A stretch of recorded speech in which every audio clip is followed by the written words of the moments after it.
Welcome back students. चलिए आज की क्लास को डिस्कस करते हैं। इससे पहले हमने 11 तक क्लास को डिस्कस कर लिया। आज हम क्लास नंबर 12 56 और 60 क्वेश्चन को डिस्कस करेंगे। ठीक है, चलिए शुरू करते हैं।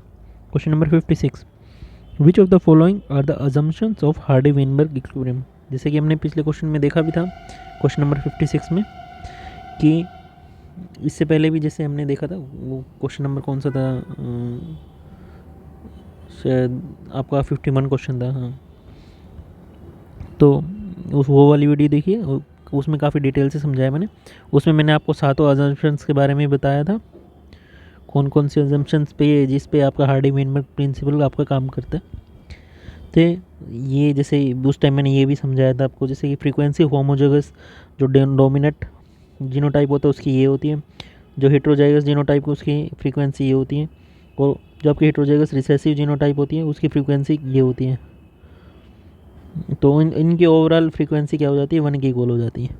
तो ये आपका हार्डी-वेनबर्ग इक्विलिब्रियम प्रिंसिपल था। ठीक है, तो उन्होंने ये अजम्पशन तो माना नहीं था, स्मॉल साइज पॉपुलेशन, तो ये आपकी ये स्टेटमेंट गलत हो गई। तो ये सही है। रैंडम मेटिंग के लिए कहा था, नो म्यूटेशन कहा था, तो आपकी चॉइस बी सी डी ये बन जाएगी। तो ये का क्योंकि हमने पहले डिस्कस कर लिया था, इसमें इतना टाइम नहीं लगाएंगे। Question number 57, which of the following statements are true for mitochondrial DNA. जैसे एक तो न्यूक्लियर डीएनए होता है, एक माइटोकॉन्ड्रियल डीएनए होता है। ये आपकी 4 स्टेटमेंट है।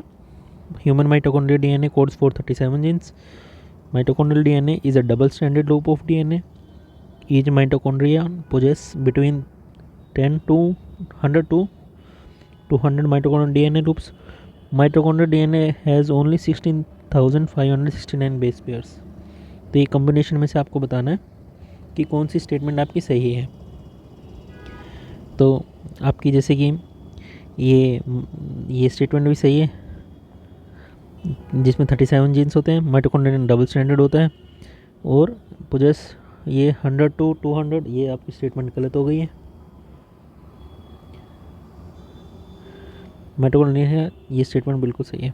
तो नीचे देख लेते हैं अच्छे से, मैंने आपको फ़ोटो भी डाली हुई है कि ये कंपैरिजन आपका न्यूक्लियर जो डीएनए होता है, जीनोम होता है आपका, माइटोकॉन्ड्रियल जीनोम होता है।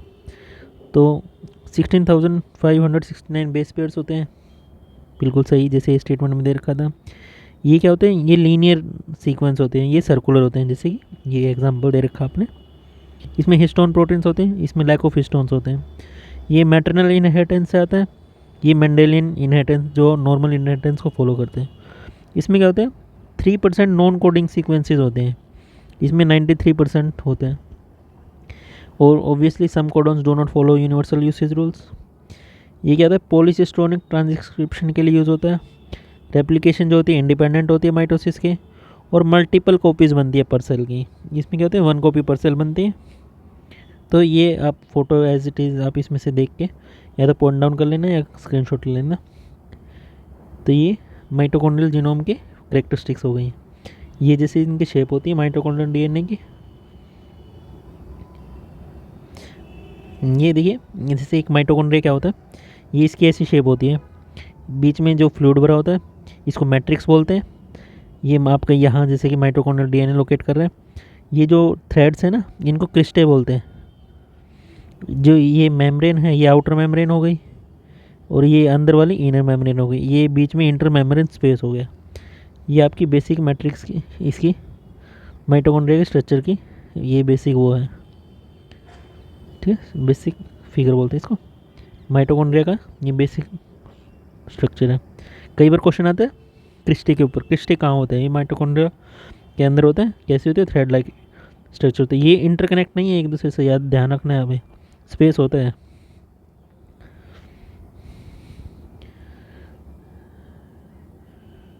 तो ये क्वेश्चन समझ में आ गया ना, कि ये तो बस फैक्चुअल क्वेश्चन था, बट आपको याद ही रखना है, इसमें कुछ वो नहीं है। 37 जीन्स होते हैं, हाँ। माइटोकॉन्ड्रिया डबल स्टैंडर्ड, हाँ। ईच माइटोकॉन्ड्रिया पोजेस, नहीं। और ये आपका, हाँ ये ठीक है। तो आपको ये चॉइस सारी समझ में आ गई, ए बी और डी ओनली बन जाएगा।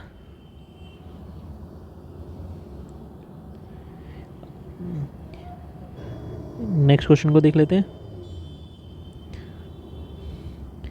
विच of the following statements are true for the gorillas. ये आपके गोरिल्लास हैं, great apes. Their locomotor pattern on the ground is knuckle walking type. जैसे ये बोल रहे हैं कि नकल्स होते हैं, जो हैंड के ये नकल्स होते हैं, इनको रख के चलते हैं। ये आपने जैसे किंग कॉन्ग मूवी में देखा हो।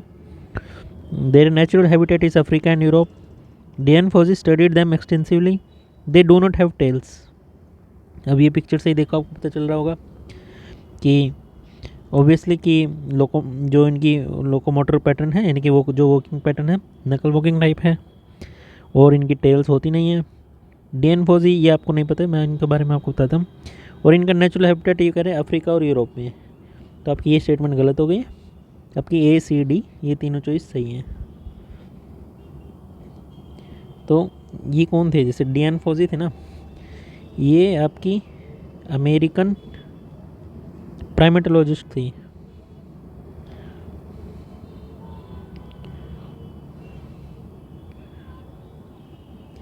नाइनटीन 32 से 1958 ये रही थी। 58 में इनका मर्डर हो गया था।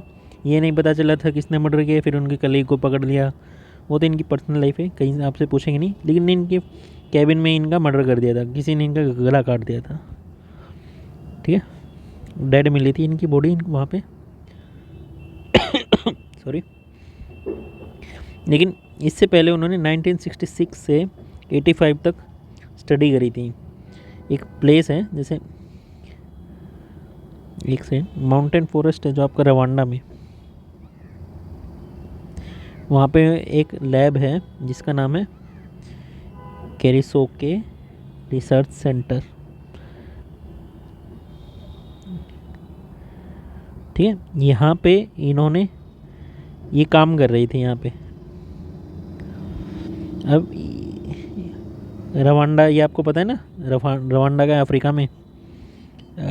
जब भी कोई प्लेस आता है एक बार मैप खोल के उसको देख लिया कि उसके आसपास के पड़ोस में कोई लेक वगैरह है या कोई इम्पोर्टेंट कंट्री है, तो उन चीज़ों को आपको पता होना चाहिए।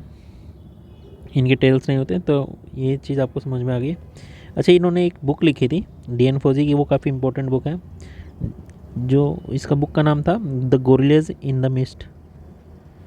गोरिल्लाज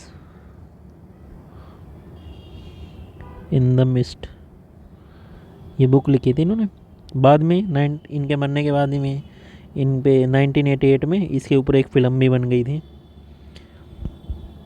इस बुक में ये अपनी साइंटिफिक स्टडी बता रहे थे कि इन्होंने यहाँ पे इस रिसर्च सेंटर में इन्होंने क्या क्या स्टडी करी। वैसे अगर आपकी एक्स्ट्रा नॉलेज के लिए बताऊँ, ये स्मोकिंग बहुत ज़्यादा करती थी, जिसकी वजह से इनको एम्फीसीमा डिजीज़ हो गई थी। एम्फीसीमा डिजीज़, ठीक है, किस ओवर स्मोकिंग की वजह से एम्फीसीमा डिजीज़ हो जाती है। लंग्स में काफ़ी कोयला सा होता है ना, वो जम जाता है।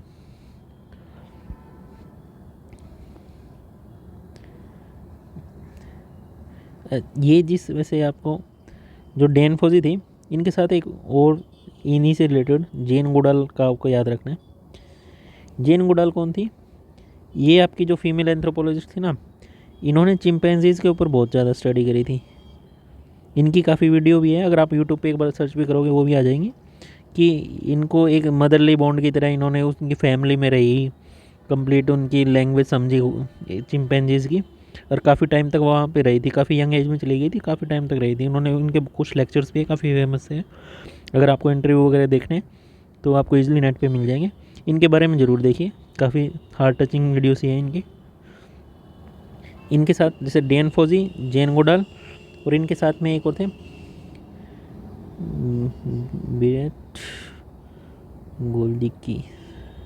ठीक है, ये तीनों इन तीनों की एक टीम बनाई थी लीकी ने। इनकी टीम का नाम था ट्राइमेट्स। ये उस टीम का मेंबर थी। ठीक है, ये डैन फोजी आपके। जेन गोडाल का मैंने आपको एडिशनल बताया, ये चिंपैंजी के बारे में इन्होंने स्टडी करी थी, ये काफ़ी फेमस है, तो ये भी याद रखना है। ये देखिए, जैसे इससे पहले वाले क्वेश्चन में भी आया था, क्वेश्चन नंबर 55 में, तब मैं कह रहा था मैं आपको वीडियो ये एक फ़ोटो ऐड कर दूँगा। ये देखिए, जैसे ये पूछा an important disorder on chromosome 21 is down syndrome. ये आपको एक स्टेटमेंट दे दिए। इसमें बोला कि फिनोटाइप यानी कि एक्सटर्नल अपीयरेंस में क्या क्या आता है। अभी बोलते हैं मेंटल रिटार्डेशन होती है, इम्यूनोलॉजिकल डिफेक्ट्स आ जाते हैं, life expectancy extended for 20 years, नहीं ये तो नहीं होता, cytogenic abnormalities in Down syndrome स्लोज 95% फ्री ट्राइसोमी एंड 5% ट्रांसलोकेशन, ये बिल्कुल सही है। तो आपका इसका आंसर बन जाएगा ए बी एंड डी। देखिए डाउन सिंड्रोम में क्या क्या होते हैं फिजिकल कैरेक्टर्स कि सिंगल पाम क्रॉस शॉर्ट ये फिफ्थ करते होते हैं ना, ये जो फिफ्थ फिंगर होती है आपकी, उसमें ये अंदर की साइड हो जाती है। White spots on the colour part of the eye, ये देख रहे हैं वाइट स्पॉट से बन जाते हैं। Small ear, small mouth, flattened nose, face eyes upward, slanting eyes, decrease muscle tone at birth, widely separated first and second toes, ये जो गैप होता है ना काफ़ी ज़्यादा होते हैं। ये स्किन पे जो लाइनें होती हैं बहुत ज़्यादा फोल्ड, एक तरह से स्किन फोल्ड कर दियो ऐसी हो जाती है, क्रीज बोलते हैं ना इनको, ये क्रीज काफ़ी ज़्यादा हो जाती है। Separated joints between bones of the skull, कि इनमें जॉइंट्स आपको पता चल जाएगा जब इसकी देखोगे structure. Wide short hands with short fingers, काफ़ी छोटे छोटे हाथ होते हैं और फिंगर्स और छोटे होते हैं। तो ये टिपिकल एक डाउन सिंड्रोम का बेबी की फ़ोटो है। और जनरली इनकी लाइफ क्या होती है 30 के बाद काफ़ी दिक्कतें आने लग जाती है और ये ज़्यादा लंबे टाइम तक जी भी नहीं पाते, तो इनकी एज कम हो जाती है। तो आपकी स्टेटमेंट ये गलत हो गई थी। मेंटल रिटार्डेशन होती है और जैसे जैसे एज बढ़ती है उसके साथ साथ रिटार्डेशन के इफेक्ट्स आपको दिखने भी लग जाते हैं। ठीक है, ये ऐसा भी हो जाता है कई बार ये बोलने की क्षमता भी इनकी चली जाती है। नेक्स्ट क्वेश्चन देखते हैं, question number 60। Which of the following statements are true for the Australopithecus afarensis Lucy fossil. तो पूछे जैसे कि जो ऑस्ट्रेलोपिथेकस अफ्रांस दो होते हैं ना, अफ्रांसिस और अफ्रीकानस, ये आपने पढ़ा होगा आर्कियोलॉजी में, उससे रिलेटेड क्वेश्चन है, बेसिक सा क्वेश्चन है कि जो लूसी फॉसिल मिला था उससे रिलेटेड कौन कौन सी स्ट्रक्चर, ये आपकी स्टेटमेंट सही है। It was found from Hadar Ethiopia region, age is about 3 से 3.6 million years ago, their cranial capacity was about 750 cc, footprints indicate bipedal foot pattern. तो इन चार स्टेटमेंट में से कौन सी चीज़ सही है? तो आपकी ये जो थर्ड स्टेटमेंट है ये गलत हो जाएगी, क्योंकि इनकी ब्रेन कैपेसिटी काफ़ी कम थी, 375 से अप्रोक्स 500 cc मान सकते हो। ये एक फैक्चुअल पॉइंट है जो आपको ध्यान रखना है। तो बाकी स्टेटमेंट जैसे हैदार इथोपिया में, जैसे ये दिख रहा है आपको रीजन कि ये जिबूती हो गया, ये एरिट्रिया हो गया, ये इथोपियन हाईलैंड्स हो गई, ये आपकी कंप्लीट ग्रेट रिफ्ट वैली जा रही है यहाँ से, ये इथोपिया गया। यहाँ पे जो आपको रेड डॉट दिख रही है, ये रेड डॉट है, यहाँ पे है हैदार रिसर्च प्रोजेक्ट, यहाँ पे ये फॉसिल मिला था। तो ये कहाँ पे है? रेड सी के पास में, यहाँ पे गल्फ ऑफ एडन रिफ्ट हो गई। ठीक है, तो ये इथोपिया रीजन में है, तो ये बिल्कुल सही है। क्रेनियल कैपेसिटी वाली स्टेटमेंट गलत हो गई, ये एज भी सही है। Footprints indicate bipedal foot pattern, ये कंप्लीट बाईपैडल नहीं था, लेकिन फुटप्रिंट से लगता था कि कुछ हद तक बाईपैडलिज्म है इनमें, लिमिटेड बाईपैडलिज्म बोल सकते हो आप इस चीज़ को। तो आपकी कॉम्बिनेशन के हिसाब से आपकी सी स्टेटमेंट गलत हो गई, सी इसमें, तो आपकी ए बी डी सही हो गई। ठीक है, वैसे इसकी डेथ से रिलेटेड ये मानते हैं, जैसे एक स्कल देखने में पता चला ना, इसकी स्कल में चोट लगी हुई थी और ऐसा लगता है जैसे कि कोई पर्सन पेड़ से नीचे काफ़ी हाइट से नीचे गिर जाए और जो जो उसमें चोटें आएंगी उसी हिसाब से इनका फॉसिल मिला था। ये इसकी कंप्लीट फॉसिल की फ़ोटो है। इससे रिलेटेड भी लूसी से रिलेटेड यूट्यूब पे वीडियो मिल जाएंगी कि किसी अच्छे साइंटिस्ट की जो इसको एक्सप्लेन करता है, एक बार उसको ज़रूर देखिए, आपको और क्लैरिटी आएगी लूसी फॉसिल के बारे में। आने वाली वीडियो में जब आर्कियोलॉजी के अच्छे अच्छे क्वेश्चन आएंगे उसमें हम अफ्रीकानस जो उससे रिलेटेड और अफारेंसिस में क्या डिफरेंस होता है, जैसे रोबस्ट होता है, अफ्रीकानस में अलग डिफरेंट मिली है स्पीसीज़, उन सारी चीज़ों को भी देखेंगे। और अफारेंसिस में भी ये जो रीजन है ना, ये हैदार इथोपिया, वहाँ पे और सारे काफ़ी सारे जैसे तुर्काना बोए है आपके सिलेबस में है, उसको भी देखेंगे। उसके अलावा जैसे टोंग फॉसिल है वो भी है, तो कई सारे अलग अलग फॉसिल हैं, उनको भी अच्छे से डिटेल में करेंगे। लेकिन लूसी फॉसिल के बारे में आपको याद रखना है कि ये इनके कुछ फैक्ट्स हैं। इससे रिलेटेड एक और चीज़ होती है जैसे सेजाइटल क्रस्ट होते हैं इनके, अगर आपको याद रखना, जैसे मान लो क्रस्ट होती है उनके ऊपर ऐसे क्राउन लाइक सी स्ट्रक्चर होती है, तो इनके ये खास बात होती है, सेजाइटल क्रस्ट बोलते हैं। ठीक है, और जैसे इनके साथ साथ इनके टेम्पोरल क्रस्ट हो गया, नोशल क्रस्ट हो गया, इनके जो हाइंड पार्ट ब्रेन में है ना, ये जनरली पाए जाते हैं। तो आपको कुछ कुछ जैसे हर फॉसिल से रिलेटेड आपको कुछ पॉइंट्स को याद रखना। इसके रिलेटेड मैंने आपको बताया ये सारे पॉइंट्स क्या क्या। एक तो जैसे कि आपको हर फॉसिल से रिलेटेड लोकेशन कहाँ मिली थी, उसकी साइट का क्या नाम है, अगर कोई इसको निकनेम दिया तो वो निकनेम किस में, उसका साइंटिफिक नेम क्या है, और उसके फिज़िकल अपीयरेंस से रिलेटेड कुछ खास बात, या फिर डेंटल से रिलेटेड आपको कोई खास बात है, या फिर कोई ऐसा ट्रेट है जो उसने शो किया है। जैसे इनके ट्रेट्स को देख के, इनकी स्कल को देख के ऐसा लगता है कि इनमें प्रिमिटिव फीचर्स हैं स्कल के, क्योंकि इसमें ये जो मसल मार्किंग थी ना काफ़ी स्ट्रॉन्ग थी सेजेटल क्रस्ट की, तो ये काफ़ी प्रिमिटिव फीचर था। लेकिन क्योंकि इनमें लिमिटेड बाइपेडलिज्म था, वो कंपेरेटिवली मोर एडवांस फीचर था। ठीक है ना, तो ये चीज़ आपको ध्यान रखनी है। इस वीडियो का क्वेश्चन काफ़ी इजी थे क्योंकि हमने काफ़ी पहले भी कर लिए थे।